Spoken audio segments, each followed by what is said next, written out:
NPS में हुआ बदलाव, जानिए कितनी बढ़ेगी केंद्रीय कर्मचारियों की पेंशन। कर्मचारियों को ये जरूरी खबर जाननी जरूरी है। एक रिपोर्ट के मुताबिक पुरानी पेंशन स्कीम को लेकर चल रही राजनीतिक चर्चाओं के चलते सरकार एनपीएस में बदलाव कर सकती है।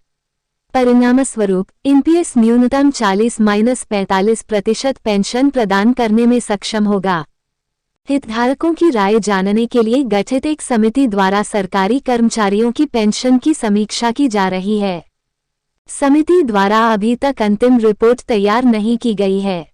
वित्त सचिव टीवी सोमनाथन की अध्यक्षता में वित्त मंत्रालय ने अप्रैल में समिति का गठन किया था। समीक्षा के तहत इस समिति ने सरकारी कर्मचारियों के लिए राष्ट्रीय पेंशन प्रणाली एनपीएस में संशोधन के सुझाव दिए। मंत्रालय ने गुरुवार को ट्वीट किया, सोमनाथन समिति प्रासंगिक हितधारकों के साथ परामर्श की प्रक्रिया में है और किसी निष्कर्ष पर नहीं पहुंची है। सरकारी कर्मचारियों को मिलेगा फायदा। एनपीएस के अंतर्गत आने वाले सरकारी कर्मचारी जिनके पेंशन लाभ में सुधार समिति द्वारा किया जाएगा, उन्हें उनकी पेंशन में सुधार के लिए सुझाव प्रदान किए जाएंगे। राजकोषीय समेकन को बनाए रखने के लिए ये सुझाव राजकोषीय निहितार्थ और प्रभाव को ध्यान में रखेंगे।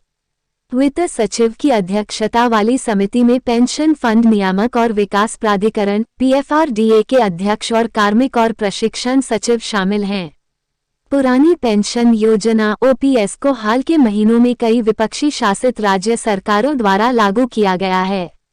इसने कई अन्य राज्यों में भी कर्मचारी संगठनों को अपनी मांगें उठाने के लिए प्रेरित किया है।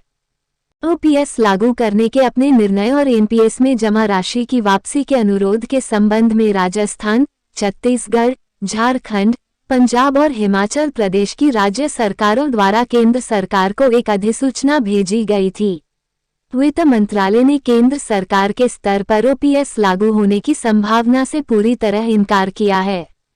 मंत्रालय ने संसद को बताया कि केंद्र सरकार द्वारा 1 जनवरी 2004 के बाद भर्ती किए गए कर्मचारियों के लिए ओपीएस लागू नहीं किया जाएगा।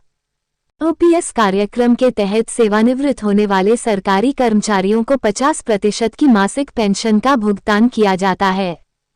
जैसे जैसे महंगाई भत्ते की दर बढ़ती है, ये राशि लगातार बढ़ती जा रही है। जनवरी 2004 के बाद केंद्र सरकार में शामिल होने पर एनपीएस सशस्त्र बलों को छोड़कर सभी सरकारी कर्मचारियों पर लागू हो जाता है। एनपीएस को अधिकांश राज्य और केंद्र शासित प्रदेश सरकारों द्वारा पेंशन प्रणाली के रूप में भी अपनाया गया है। भारत सरकार के अधिकारियों ने बुधवार को पत्रकारों को बताया कि राष्ट्रीय पेंशन योजना में बदलाव हो सकता है। उन्होंने कहा कि इन बदलावों के परिणामस्वरूप कर्मचारियों को उनके अंतिम वेतन का न्यूनतम 40% से 45% पेंशन मिलेगी।